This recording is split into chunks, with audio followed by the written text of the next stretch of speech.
सबको नमस्कार। आपकी न्यूज का एपिसोड 681 है और आज का तारीख 19 दिसंबर 2024।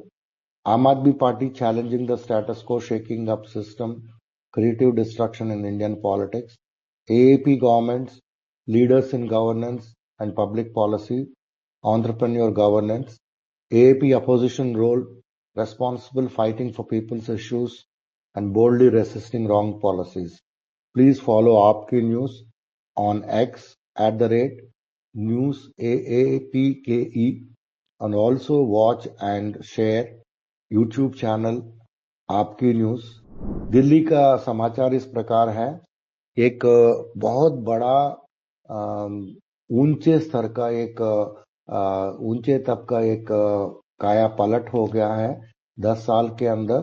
ये स्कूल्स के बारे में 22,711 नया state of art classrooms construct किया गया है और 1082 स्कूल्स अपग्रेड किया गया है और उसमें कटिंग एज एमिनिटीज बोलते हैं वो सब दिया गया है और ऐसा इतने सारे क्लासरूम्स बनाया गया है और 66 इयर्स में 18,000 क्लासरूम्स बने थे और अभी पिछले 10 साल में 22,711 बने थे। ये आम आदमी पार्टी गवर्नमेंट का एक गवर्नमेंट स्कूल्स को पूरा काया पलट करने का एक अचीवमेंट है और मॉडर्न क्लासरूम्स बने हैं जिसमें स्मार्ट रूम क्लासरूम्स बोलते हैं इसमें 22,711 और आम आदमी पार्टी गवर्नमेंट स्कूल्स का 10 साल में इतना सारा रिवोल्यूशन कर दिया। इसलिए संभव हुआ कि पूरा दिल्ली का बजट से 25% जो है उन्होंने एजुकेशन के ऊपर लगाया है और पूरा अगर दूसरा स्टेट्स में और सेंटर में देखा जाए तो 3 से 4% रहता है। जब 10 साल पहले हमारी सरकार बनी, हम जब सरकारी स्कूलों को देखते थे तो ये सब स्कूल क्या कहलाते थे? टेंट वाले स्कूल, जहां पे बरसात के समय में छत से पानी टपकता था, सर्दियों में टूटी हुई खिड़कियों से ठंडी हवा आती थी, जहां पर बच्चे टाट पट्टी पे बैठते थे, जहां क्लासरूम में टीचर नहीं आते थे। ऐसे ही होते थे ना सरकारी स्कूल। कोई अपने बच्चे को सरकारी स्कूल नहीं भेजना चाहता था। हम अपना पेट काट काट कर अपने बच्चों को प्राइवेट स्कूल में भेजते थे और अगर सरकारी स्कूल में भेजते भी थे तो मजबूरी में भेजते थे, दिल पे पत्थर रख के भेजते थे, क्योंकि हमें पता था कि अगर सरकारी स्कूल में भेजा तो बच्चे की कोई पढ़ाई लिखाई तो होनी नहीं है। अगर बच्चा पढ़ेगा नहीं, लिखेगा नहीं तो आगे कैसे बढ़ेगा?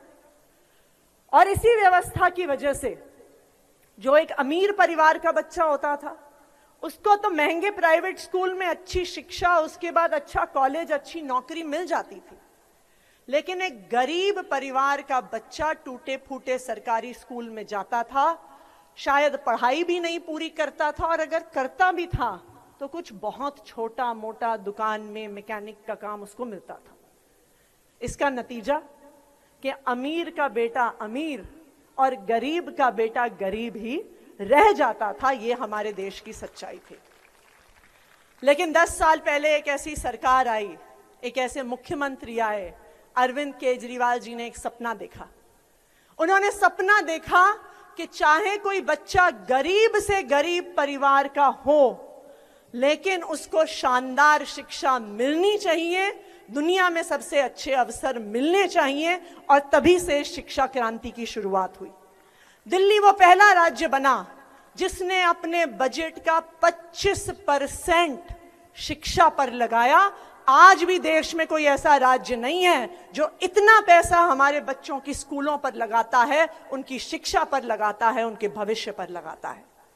और तभी ये शानदार स्कूल बिल्डिंग बनने का सिलसिला हुआ। आम आदमी पार्टी का 22,000 क्लासरूम्स को बना के सिर्फ इंफ्रास्ट्रक्चर ही डेवलप नहीं किया, उनका जो टीचर्स और प्रिंसिपल्स को हार्वर्ड और ऑक्सफोर्ड जैसा यूनिवर्सिटी में भेज के ट्रेनिंग दिया गया है, फिनलैंड में भी और सिंगापुर में भी। और इसकी वजह से तो बहुत ज्यादा फायदा हुआ है। और अगर और 5 साल मिल जाए तो और इसमें तरक्की हो सकता है। और कल एक गवर्नमेंट स्कूल का मुकुंदपुर दिल्ली में इनॉग्रेशन किया था। ये government girls senior secondary school है और इसमें ये बुराई एरिया में पड़ता है। तो 1,000 बच्चे इसमें को फायदा होगा। इसमें इसमें पूरा मॉडर्न फैसिलिटीज, फर्नीचर वगैरह सब कुछ है, क्लासरूम्स है, कंप्यूटर लैब है, स्टेट ऑफ आर्ट लेबोरेटरीज है, एक्टिविटी रूम्स है। ये सभी को कल सीएम आतिशी ने इनॉग्रेशन किया था। और दिल्ली का मेयर ऑफिशियल से पूछ बोला था कि जो एमएलए लैड जो फंड रहता है, एमएलए का दिया जाता है, वो फंड जितना दिया गया है उसके तहत पूरा प्रोजेक्ट्स को आप खत्म कीजिएगा। मतलब पूरा उस पैसे स्पेंड करके वो प्रोजेक्ट्स को इम्प्लीमेंट करिएगा करके दिल्ली का मेयर ने बताया था। और राघव चड्ढा ने हाई कोर्ट में गया था क्योंकि उनका जो बंगला है उसको उनसे छीना गया था। तो इसके ऊपर उन्होंने ये इनजस्टिस है बोल के हाई कोर्ट में एक पिटिशन डाला था। और हाई कोर्ट ने नोटिस इश्यू किया है मेंबर ऑफ पार्लियामेंट बांसुरी स्वराज को। इसके ऊपर डिफेमेशन केस डाला गया है सत्येंद्र जैन के द्वारा। और 10 साल में आप लोग हमको स्कूल्स बनाने को बोला, हमने बनाया, हॉस्पिटल बनाने को बोला, हम बनाया, और पानी का काम किया, ये सभी काम किया। लेकिन दिल्ली का जो लॉ एंड ऑर्डर और सिक्योरिटी लोगों का रेस्पॉन्सिबिलिटी किसका है? वो अमित शाह का है और उन्होंने उसमें फेल हो गया करके जब अरविंद केजरीवाल बोलते हैं, संसद में बोलते हैं, मीटिंग्स में बोलते हैं, तो बीजेपी के पास कोई भी जवाब नहीं है। तो बीजेपी उनका जवाब ऐसा बोलती है, दे रही है कि स्वाति मलीवाल का केस के बारे में, वैभव कुमार के बारे में क्या है बोल के वो इतना मतलब वीक आर्गुमेंट करती है उसका।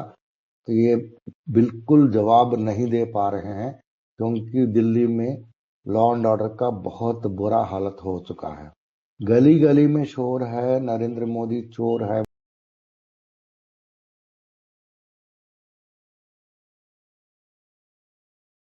बोल के संजय आजाद ने कल पार्लियामेंट में बोला था।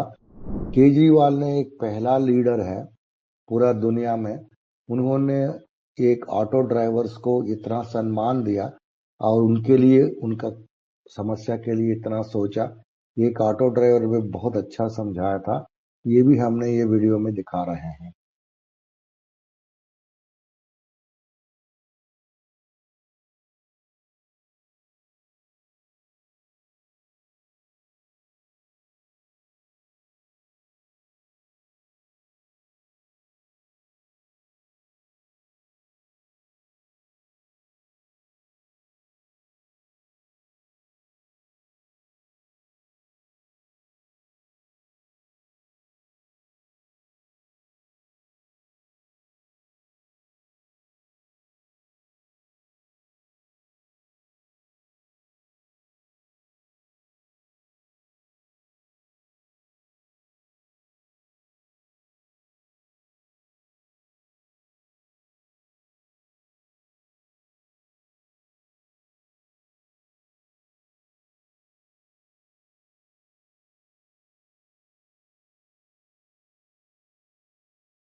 और Sanjay Singh roars on Rohingya issue, तो एमपी संजय सिंह ने पूरा एक्सपोज किया था बीजेपी का जो रवैया है। बीजेपी ये बोल रहा है कि आम आदमी पार्टी ने रोहिंग्या जो मुसलमान लोग हैं उनको दिल्ली में बसा के उनको वोट दिला के आधार कार्ड दिला के उनसे वोट बटोर रही है। तो इसको कई सारे दिनों से इतना सारा बोला गया है इसके बारे में। भैया ये चीज आप लोगों का सेंट्रल गवर्नमेंट का रेस्पॉन्सिबिलिटी है, रोहिंग्या को अंदर लाना और उनको परमिशन देना, उनको बसाना, जो भी कर रहे हैं आप। और ऊपर से आप पूर्वांचली का वोट काट के आपने उनको रोहिंग्या बता रहे हैं। तो इसके बारे में भी पार्लियामेंट में कई सारे बवाल हुआ था, इसका भी हमने वीडियो यहाँ दिया है। और जेपी नड्डा, बीजेपी का जो पास्ट प्रेसिडेंट है, प्रेजेंट प्रेसिडेंट भी है, उन्होंने जो वोटर लिस्ट को जो निकाला गया है इसके बारे में पार्लियामेंट ने बोला कि पार्लियामेंट यही अधिकार देती है, संविधान ये अधिकार देती है कि किसी का वोट डिलीट करने का। हमने वही काम किया है और रोहिंग्या का हमने नाम वोटर लिस्ट से निकाल दिया है। तो ये चीज उन्होंने बताया था, ताकि वो बिल्कुल सच नहीं था, क्योंकि उन बीजेपी को या कोई भी पार्टी का लोगों को वैसा एप्लीकेशन देने का कोई भी संविधान में प्रोविजन नहीं है। वो शायद कोई भी एप्लीकेशन किसी का वोट निकालिए बोल के सिर्फ 5 लोगों का दे सकते हैं। ऐसे सैकड़ों लोगों का वोट काटो बोल के कोई एप्लीकेशन इलेक्शन कमीशन को नहीं दे सकते हैं। और जब वो देते हैं, इलेक्शन कमीशन उसके ऊपर एक्ट नहीं कर सकती। और अगर किसी का 5 के नीचे वाला एप्लीकेशन अगर है तो उसको भी एक प्रोसेसिंग मेथड रहता है, जिसमें वो अपना वेबसाइट में बताना पड़ता है कि हमने इन लोगों का वोट निकाल रहे हैं, तो उसके बाद करना पड़ता है। लेकिन ये जो इलेक्शन कमीशन है ये पूरा ये रूल्स को वायलेट कर रही है। और ये सेंट्रल गवर्नमेंट का जो बीजेपी पार्टी के साथ जुड़ के ये वोट काटने वाली चीज कर रहे हैं। और इनको बीजेपी पार्टी वाले रोहिंग्या का इश्यू बना रहे हैं, लेकिन वो चलने वाला नहीं है और चल नहीं रहा है। और दिल्ली का गवर्नमेंट, आम आदमी पार्टी का गवर्नमेंट जो है बहुत काम करती है पब्लिक का सुविधा के लिए। कल सौरभ मलिक एक मिनिस्टर है, उन्होंने इंस्पेक्ट करने गया था रात में नाइट शेल्टर्स जो बनाती है दिल्ली गवर्नमेंट, वो कैसा चल रहा है। तो उन्होंने एम्स के पास एक नाइट शेल्टर था है, उनको देखने के लिए रात को जाके इंस्पेक्ट कर रहा था। और एएपी गवर्नमेंट कमिटेड है सेवा के लिए। इसका और एक एग्जाम्पल ये है, एक हमारे मिनिस्टर है हुसैन, उन्होंने एक स्पेशल कैंप ऑर्गेनाइज किया था कि new domestic electricity metre connection के लिए।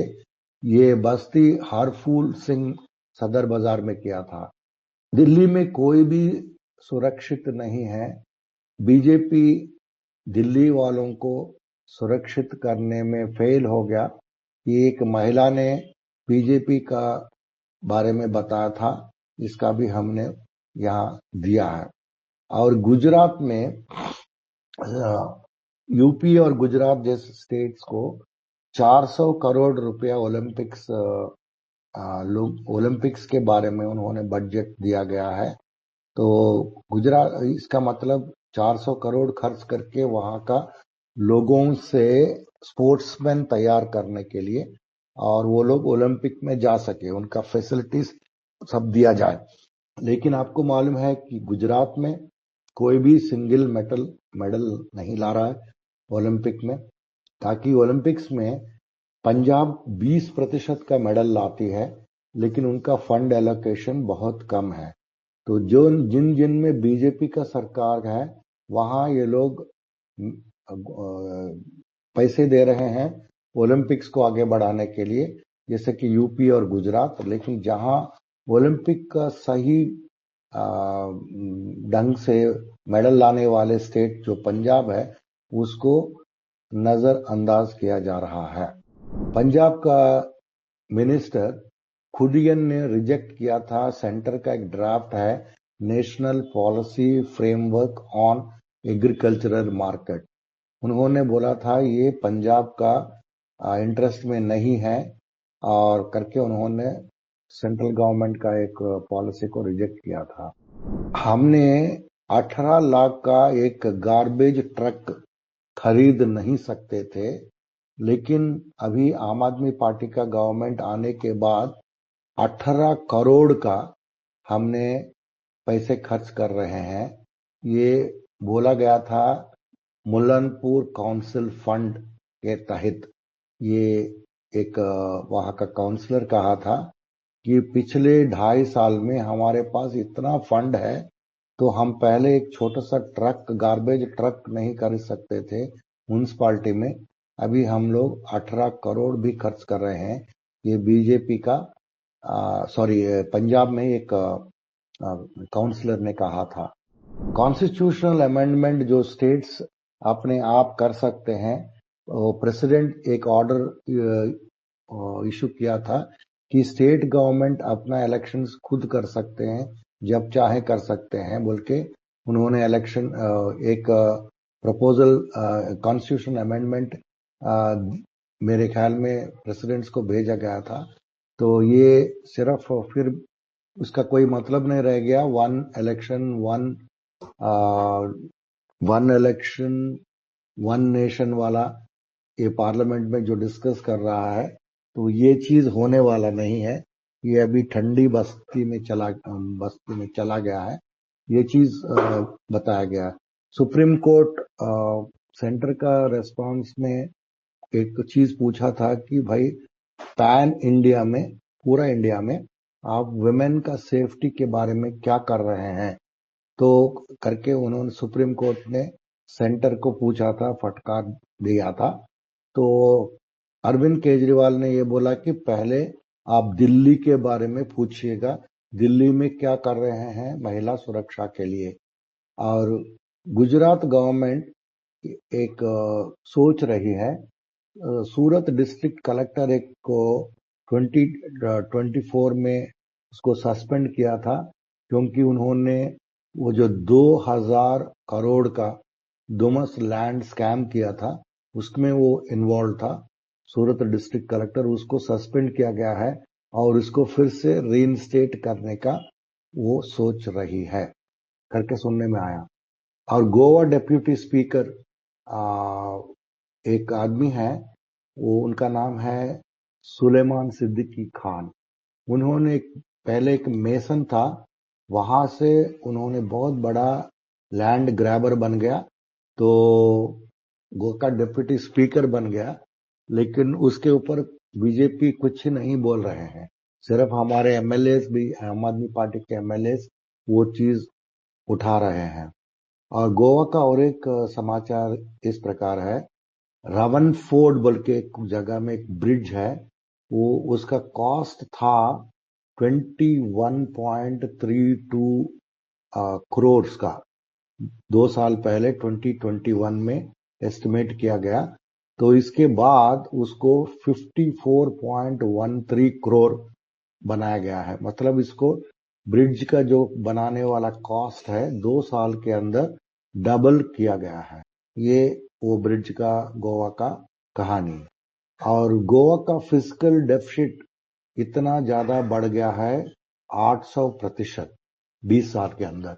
तो वहां रेवेन्यू सरप्लस भी हुआ है, फिर भी फिस्कल डेफिसिट इतना बढ़ गया है 785%, नियरली 800% उन्होंने 20 साल के अंदर बढ़ गया है।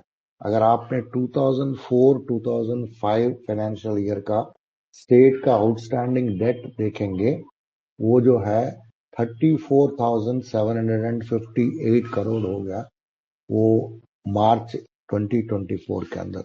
फिजिकल डेफिसिट क्या होता है कि आपने टैक्स कलेक्ट कर रहे हैं 100 रुपया, लेकिन खर्चा कर रहे हैं 200 रुपया, वैसा वो जो डिफरेंस है उसको फिजिकल डेफिसिट बोलते हैं।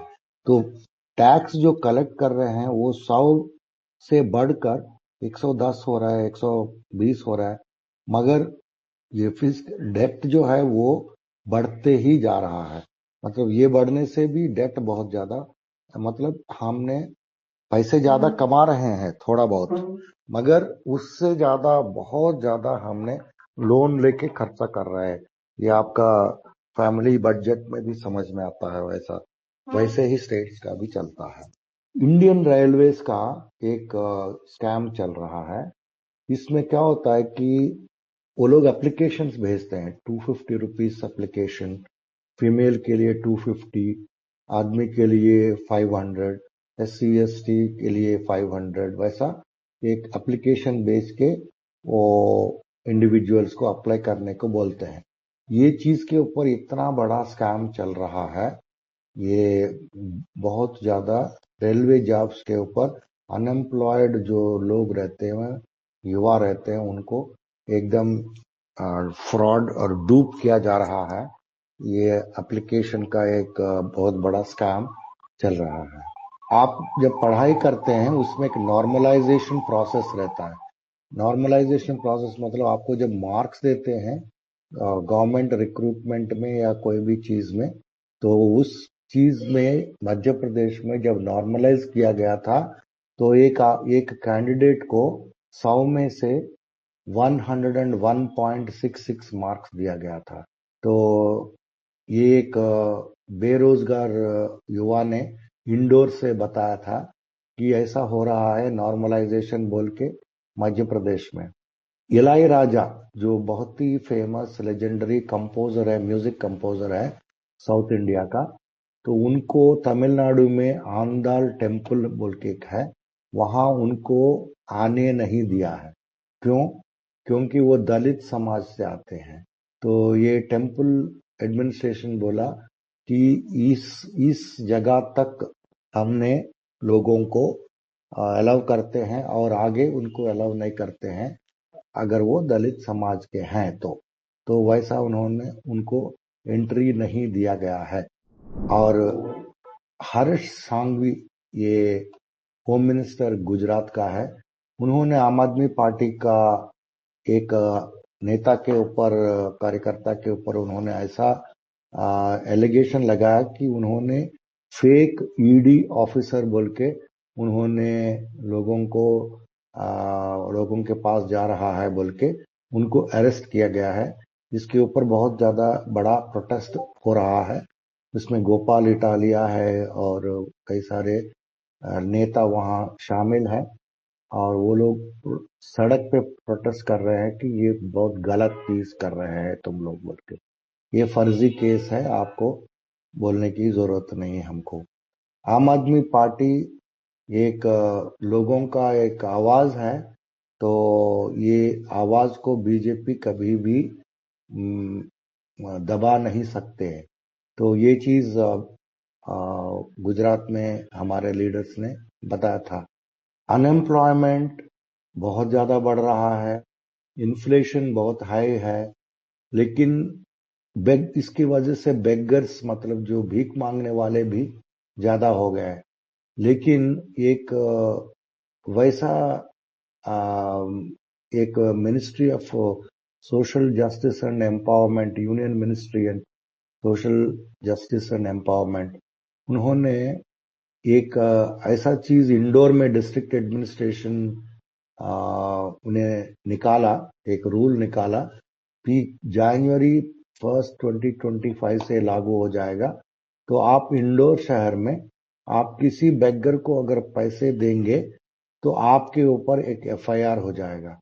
ये क्यों किया वो लोग, इंडोर वाले, इंडोर म्युनिसिपल कॉरपोरेशन ने, डिस्ट्रिक्ट एडमिनिस्ट्रेशन ने क्यों किया? क्योंकि वो लोग यूनियन मिनिस्ट्री का सोशल जस्टिस का एक ब्रॉड इनिशिएटिव है कि हमको इंडिया से बेगर्स को निकालना है, बेगिंग बंद करना है भारत में। ये चीज के तहत ये लोग ऐसा रूल बनाया कि आप अगर कोई बेगर को पब्लिकली पैसा देंगे तो आपके ऊपर FIR किया जाएगा। तो ये इंडोर का न्यूज है। वन नेशन वन इलेक्शन जैसा अभी JPC में भेजा गया है, तो इसका मतलब जो है वो वहीं रहेगा 2029 इलेक्शन तक। और बीजेपी अभी 400 सीट के साथ बता रही थी बात। वो जो है अभी नेक्स्ट इलेक्शन में क्या होगा देखना पड़ेगा। और ये नंबर जो है ये इसके बारे में ये जब राज्यसभा और लोकसभा में जो वोटिंग हुआ था उसमें एनडीए का एमपी 293 है। वो 293 एमपी में से वन नेशन वन इलेक्शन में सिर्फ 269 लोग जो है वोट किए थे। इसका माने 20 बीजेपी का मेंबर्स खुद वोट नहीं किए थे। इसमें प्राइम मिनिस्टर भी शामिल है। तो बीजेपी के नेता बोल रहे हैं कि हम ये 20 लोगों के ऊपर नोटिस देंगे कि तुमने क्यों नहीं आया पार्लियामेंट और वोट नहीं किया। तो फिर प्राइम मिनिस्टर को भी ये नोटिस मिलना चाहिए, मिलेगा, ये देखने लायक चीज है। नवंबर महीने में 88.6 लोग बताए थे कि अर्बन हाउस होल्ड्स में वो लोग अपना एसेंशियल जो चीज रहता है जो उसके ऊपर बहुत ज्यादा खर्च कर रहे हैं पिछले साल से।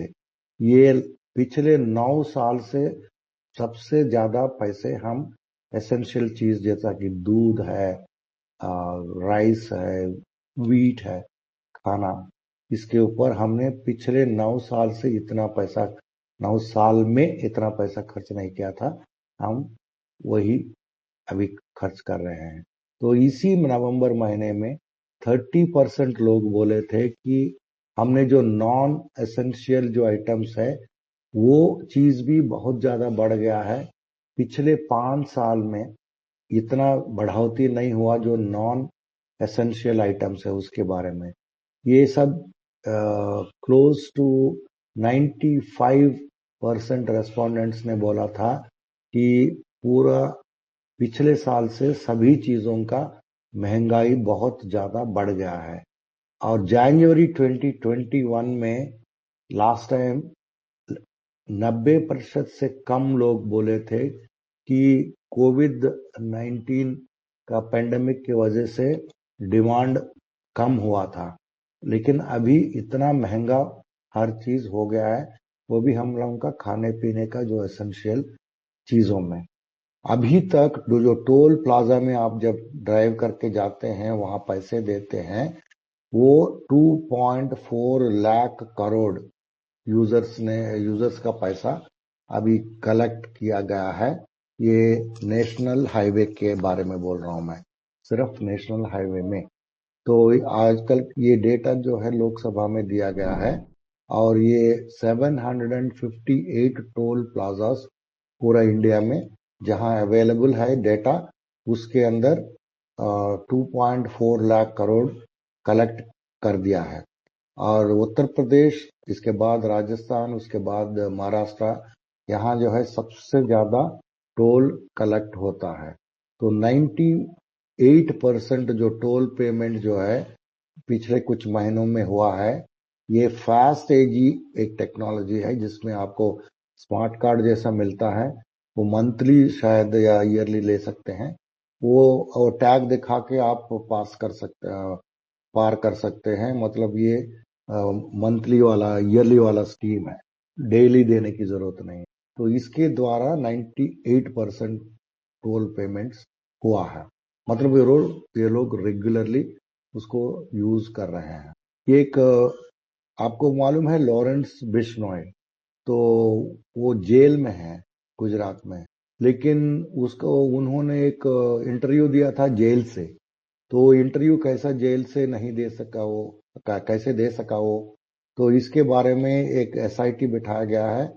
उसमें एक पता चला है कि ये जो बिश्नोई का जो इंटरव्यू हुआ है कस्टडी में, वो सीआईए का एक डीएसपी है, एक गुशर बोल के, वो डीएसपी इन्वेस्टिगेशंस उनके द्वारा हुआ है। और ये सिद्धू मूसावाला का जो पंजाब का एक सिंगर है जिनका मर्डर किया गया है, उसके बारे में उसका भी एक मेंबर है करके बोला जा रहा है। Pencil sharpeners, ballpoint pens ये सभी के ऊपर टैक्स जो है 12% और 18% होता है।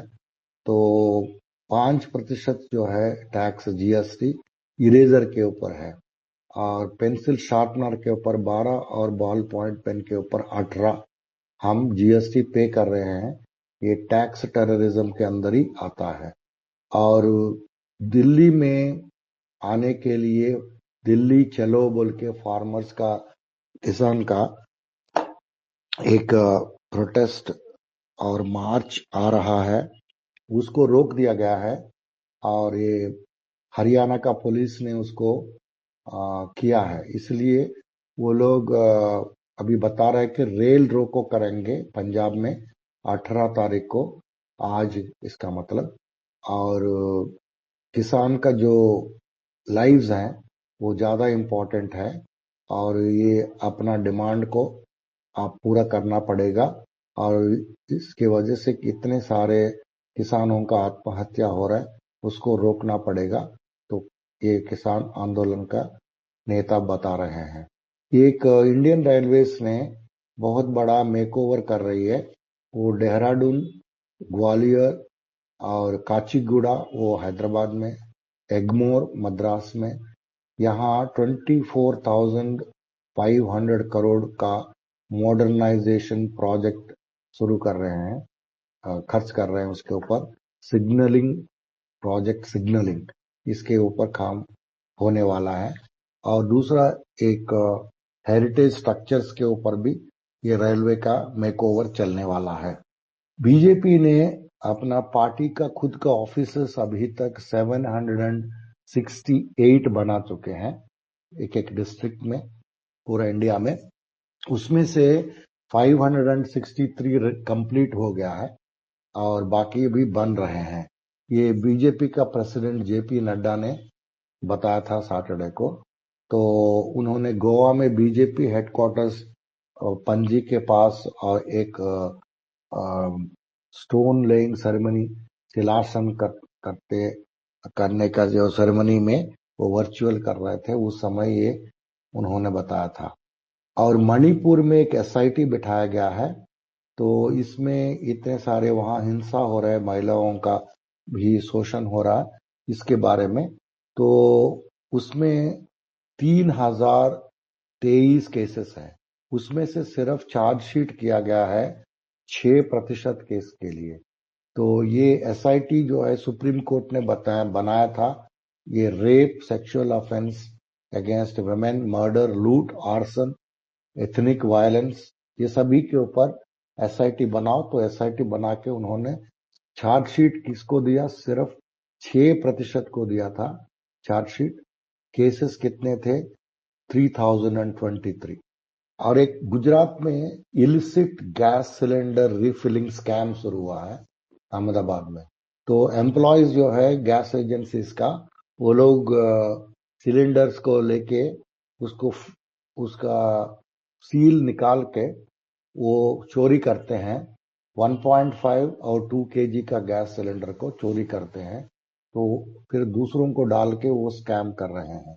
तो इसका भी स्कैम अहमदाबाद में चल रहा है।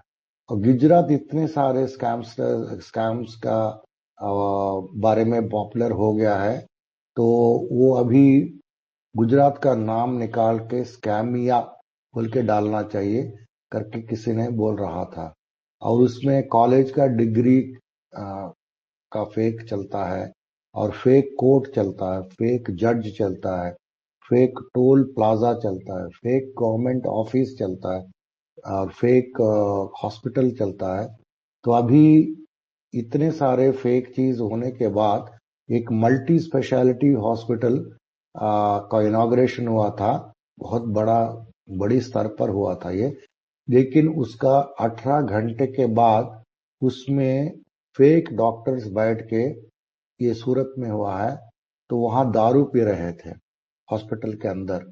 तो ये चीज पकड़ा गया है, और वो हॉस्पिटल का कोई भी रजिस्ट्रेशन बराबर नहीं है, फायर सेफ्टी कुछ नहीं है, ऐसा एक फोटो निकल के आया है।